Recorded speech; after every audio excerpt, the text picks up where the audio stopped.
Welcome back to Shane and me. The Snake Song. We were coming out of the music hall quite pleased with the concert. We thought it a very fine performance. We thought so till we noticed the talkative man in our midst. He looked as though he had been in a torture chamber. We looked at him sourly and remarked, "We suppose you are one of those great men who believe that South Indian music died 100 years ago. Or were you at any time hobnobbing with all our ancient musicians and composers? The only reason many persons like you have for thinking that all modern singing is childish and insane. Or are you one of those restless purists who can never hear a song without splitting it into atoms?" "None of these," answered the talkative man. "I am just a simple creature who knows what he is talking about. I know something of music, perhaps just a little more than anyone else here. And that is why I am horrified to see the level to which taste has sunk." We tried to snub him by receiving his remarks in cold silence and talking among ourselves. But he followed us all the way, chatting, and we had to listen to him. "Seeing me now," said the talkative man, "perhaps you think I am capable of doing nothing more artistic than selling chemical fertilizers to peasants.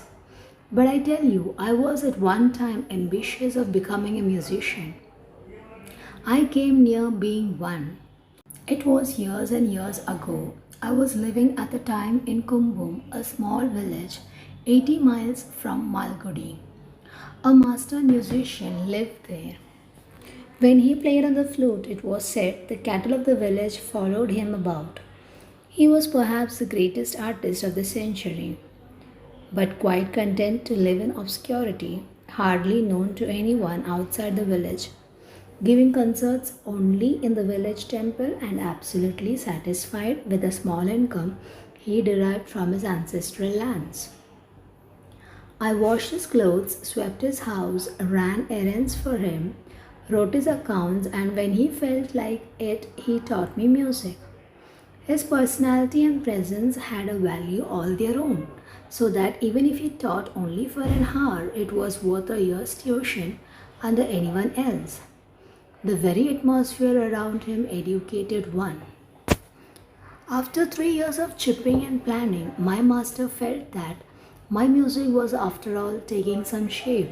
He said, "In another year, perhaps you may go to the town and play before a public. That is, if you care for such things." You may be sure I cared. Not for me the greatness of obscurity. I wanted wealth and renown. I dreamt of going to Madras and attending the music festival next year, and then all the districts would ring with my name. I looked on my bamboo flute as a sort of magic wand, which was going to open out a new world to me. I lived in a small cottage at the end of the street. It was my habit to sit up and practice far into the night. One night, as I was just losing myself in Bhairavi Raga, there came a knock on the door. I felt irritated at the interruption. "Who is there?" I asked. "A sadhu. He wants a mouthful of food."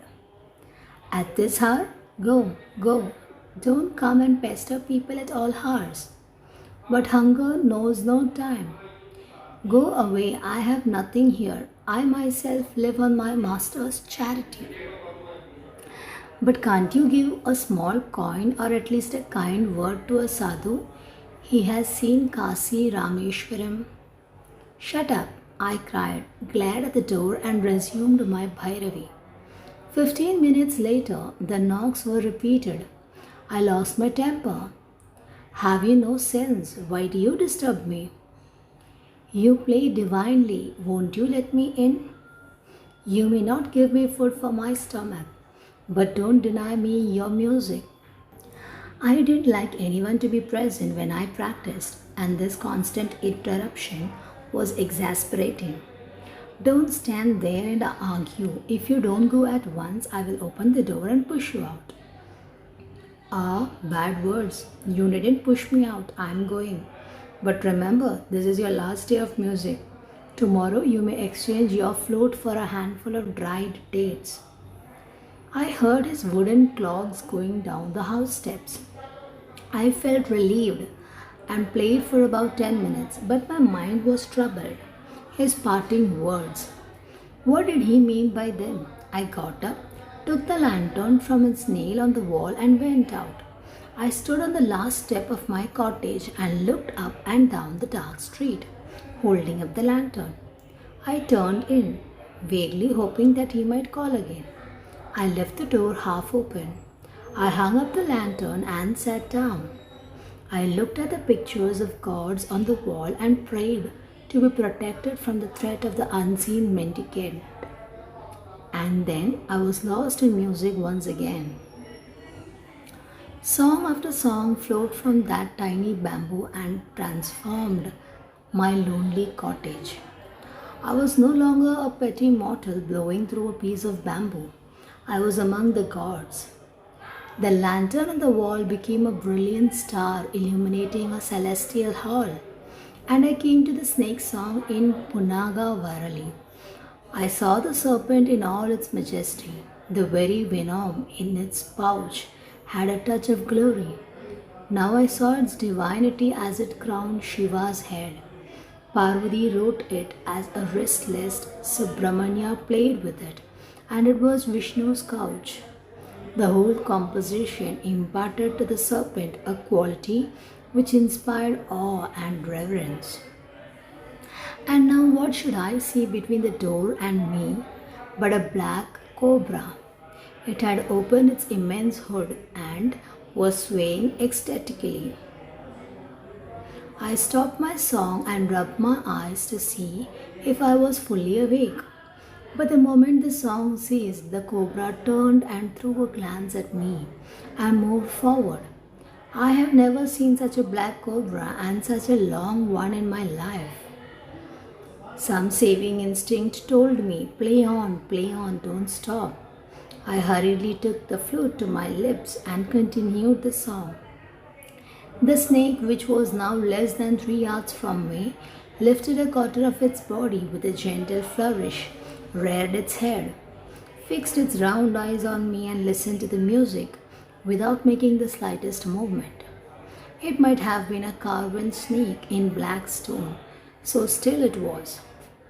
And as I played with my eyes fixed on the snake, I was so much impressed with its dignity and authority that I said to myself, which god would forego the privilege of wearing this in his hair? After playing the song twice over, I commenced a new song. The cobra sharply turned its head and looked at me as if to say, now what is all of this? And let out a terrible hiss and made a slight movement. I quickly resumed the snake song and it assumed once again its carven posture. So I played the song again and again, but however great a composition might be, a dozen repetitions of it was bound to prove tiresome. I attempted to change the song once or twice, but I saw the snake stir menacingly. I vainly tried to get up and dash out, but the snake nearly stood up on its tail and promised to finish me. And so I played the same song all night. My distinguished audience showed no sign of leaving.